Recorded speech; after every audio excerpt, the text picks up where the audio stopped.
guys, this is Cassandra Williams with Fast Track Friday. Today we're going to talk about mastering the modern principal challenge, and that is staffing and scheduling, especially when you think about K-12 leaders. So welcome. Today's session is all about solving the number one issue for K-12 leaders, that's staffing and scheduling. Whether you're facing teacher shortages, fluctuating enrollment, or just scheduling chaos, let me just say. So this session hopefully offers an actionable research-based strategy to help you lead in these just complex times. Today's principle, thinking about what does it mean to have a complex landscape.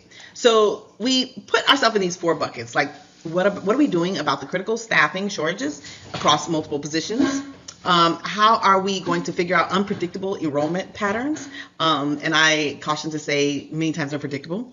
The need for agile response in scheduling systems and what that look like, and then the rising expectations for families. So as principals, you are managing post-pandemic, the world of kind of the shift in demand. And you're seeing that the staffing shortages, the enrollment unpredictable, the communities are flexible, but there are high quality solutions. And it isn't the same leadership role that it was about 10, 15 years ago. Today, it's changing, and it requires innovation on your part. So really thinking of being agile and systems focused, and then thinking about how we're going to explore these on-demand expectations and be very proactive and heads-on. So now let's talk about what are some proactive staffing strategies that we can use. To be very honest, the recruitment starts early, so districts posting jobs between pretty much March and June fill positions faster and retain better teachers. Really thinking about strategic partnerships, like what are your partners with the universities? How have you built your own program from your para to your teacher pipeline? Thinking of what are you doing to expand that candidate pool? Where are you advertising these announcements? And then once hired, onboarding, is it comprehensive? Is there mentoring involved? Is there professional development, long-term support to kind of reduce that early career burnout and attrition? So when I think about all these things that's necessary, I boil it down to, your year-round recruitment, strategic partners that you have, and maybe you need to build new ones, and then what does it mean to onboard, and then what are we doing to keep our teachers in the space? I don't know about you, but you should think about flexible staffing solutions, especially for immediate needs. So thinking about when these vacancies pop up unexpectedly, flexibility is the way to go. So thinking about what are your third-party agencies that offer these pre-screened solutions or pre-screened substitutes or pre-screened paraprofessionals on a short notice. And then thinking about what are the specialized skill like STEM, ELL, or SPED, thinking about certified virtual teachers. They're reliable and often, underused option that could be readily available for you at this time. So these approaches really ensure that our students receive quality education no matter what is the staffing challenge or concern that we have at our school. But I want you to really strongly consider, what are your partnerships and how do we revolve and maintain our partnerships and continuously build a strong staffing culture? Okay, we always say that data matters, right? Data-driven solution and practices. Centralized scheduling teams, thinking about how do we just schedule and have teachers and educators and leaders be able to identify and analyze situations and monitor the data when it comes. Thinking of scheduling being just a powerful lever for equity and efficiency, it's data informed. Being able to have centralized schedule teams on demand, whether we're offering a hybrid or flexible terms, thinking about our scheduling models, which are very helpful. It prevents, overages and underuse of staff.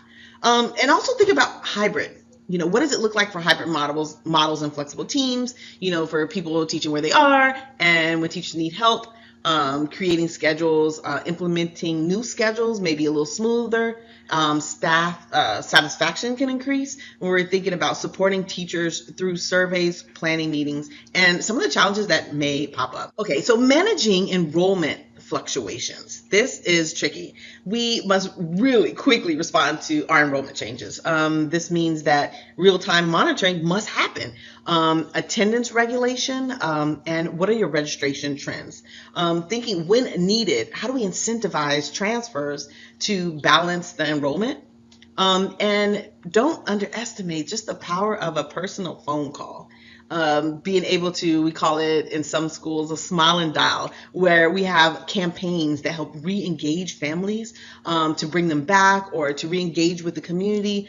Community partnerships also structure and strengthen that trust and build that transition as well. So responsive enrollment and community-centered approaches and that smile and dial, that really helps to connect the families to the school community. So when we talk about essential systems and support for principals, we're thinking, what are we doing to invest in retention? How do we have clear communications with our student, our staff, and our families? How do we leverage technology to maximize retention? And then what are we doing to document the decisions to make sure this continues on? Solving these challenges isn't about tactics. It's just about clear systems, being able to prioritize retention with mental health supports, leadership development for our leaders, our principals, using HR and scheduling to kind of finagle, and using technology streamline operations that are currently in place, being able to keep our thorough records of the decisions that were made, just so we can kind of learn, improve, and grow throughout time. And then most importantly, just communicate and be very transparent. Clear, consistent messaging, it just constantly builds trust with families and our staff. I always like to give takeaways. So when we're moving forward, we have to think about these key takeaways for our school leaders. As we close, just remember this, that these challenges are real. They're not impossible to solve, but we really have to be proactive. We have to stay flexible. We have to involve our team, right? Our key stakeholders. And then we lean on data. And so being able to work through virtual instruction, transparent communication, smart tech tools can make a huge difference. You kind of have to do whatever it takes to lead your school through this. And then we are here, of course, to support you throughout the year. So if you have any questions, contact us at Educational Innovation 360. And I hope you love Fast Track Friday. Talk to you later. Bye.